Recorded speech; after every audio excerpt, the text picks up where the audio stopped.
We are in Kaput, just outside Potsdam, at Albert Einstein's beautiful summer house.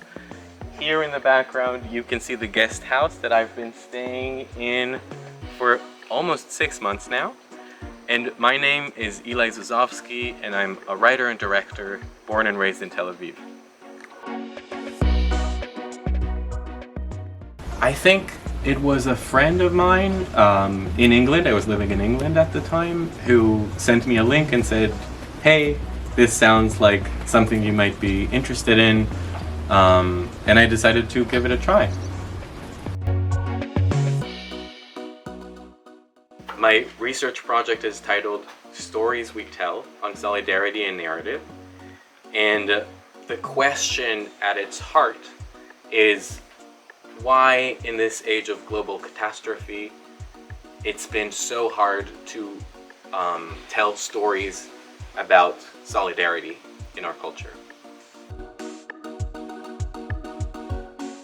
I've actually been reading his biography that I found here in the main house a few days ago.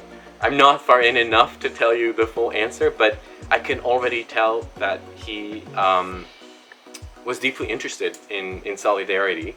And in a lot of his sort of public-facing work, not just his scientific work, but more his political or activist life, he has expressed solidarity with different minorities and spoke about the importance of solidarity. And so I think there's definitely a link between my project and Einstein's life and work.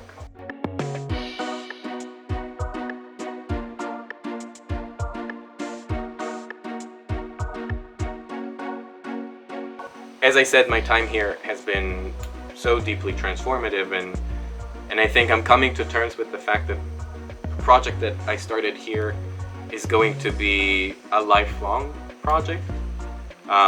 It's a pursuit that I will have to keep working on probably for the rest of my career. I'm very interested in expanding my research and maybe even publishing it at some point as a piece of nonfiction writing, of criticism.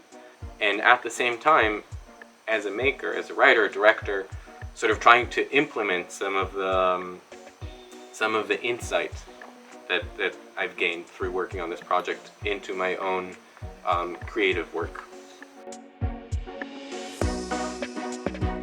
100%. I actually cannot recommend it enough. I think for me, it's been an experience that I will never forget. I think it's such a privilege and such a gift to get to spend 5 or 6 months in this beautiful place on your own. I would just say you have to enjoy being on your own because it can get quite lonely. But if you're fine with that, I would definitely recommend it.